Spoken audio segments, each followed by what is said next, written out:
অবশেষে সব জল্পনা কল্পনা পেরিয়ে দীর্ঘ প্রায় ১৭ বছর পর দেশে ফিরছেন বিএনপি ভারপ্রাপ্ত চেয়ারম্যান তারেক রহমান।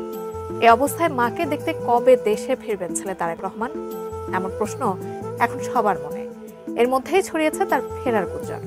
তবে কি সত্যিই কিছুদিনের মধ্যে দেশে আসছেন তারেক রহমান? এসআই রাত জানাচ্ছেন বিস্তারিত।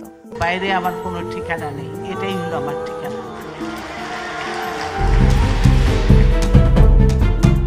জীবন মৃত্যুর সন্ধিক্ষণে বিএনপি চেয়ারপারসন বেগম খালেদা জিয়া গত 10 দিন যাবৎ রাজধানীর এভারকেয়ার হাসপাতালে অসুস্থতার সাথে লড়াই করছেন তিনি।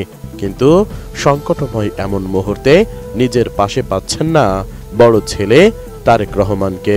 এমন অবস্থায় মাকে দেখতে কবে দেশে আসবেন তারেক রহমান, সেটাই এখন সবার আলোচনার কেন্দ্রবিন্দুতে। এর মধ্যে গুঞ্জন উঠেছে আগামী 2-1 দিনের মধ্যেই দেশে ফিরতে পারেন বিএনপির ভারপ্রাপ্ত চেয়ারম্যান তারেক রহমান। দেশে এসে তিনি কোথায় উঠবেন সেটাও চূড়ান্ত, কিন্তু এ নিয়ে কি বলছে বিএনপির হাইকমান্ড?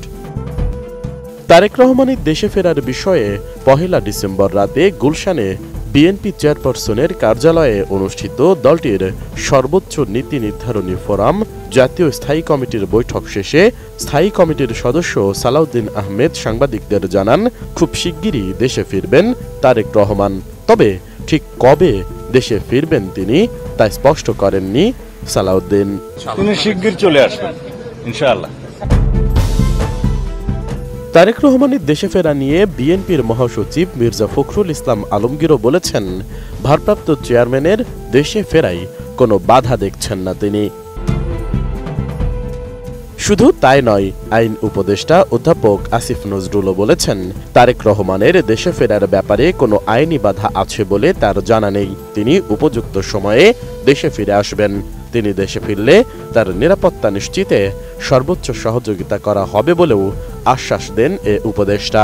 জনাব তারেক রহমানের বাংলাদেশে আসার ব্যাপারে কোনো রকম আইনগত বাধা আছে বলে আমার জানা নাই। আর যদি কোনো বাধা থেকেও থাকে, এটা অবশ্যই আমরা জানলে ওনাকে সর্বোচ্চ সহযোগিতা করব।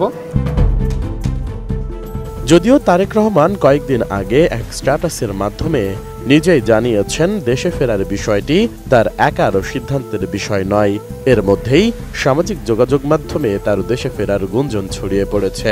দলীয় সূত্রে জানা গেছে, তারেক রহমানের জন্য গুলশান এভিনিউয়ের 196 নম্বর বাড়ি প্রস্তুত করা হয়েছে।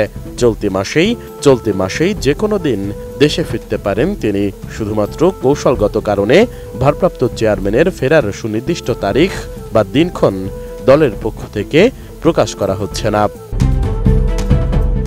এদিকে বিএনপি চেয়ারপারসন ও সাবেক প্রধানমন্ত্রী খালেদা জিয়াকে অতি গুরুত্বপূর্ণ ব্যক্তি ঘোষণা করেছে অন্তর্বর্তী সরকার। জানা গেছে, সাবেক প্রধানমন্ত্রীর জন্য বিশেষ নিরাপত্তা বাহিনী স্পেশাল সিকিউরিটি ফোর্স নিয়োগ দেওয়া হয়েছে।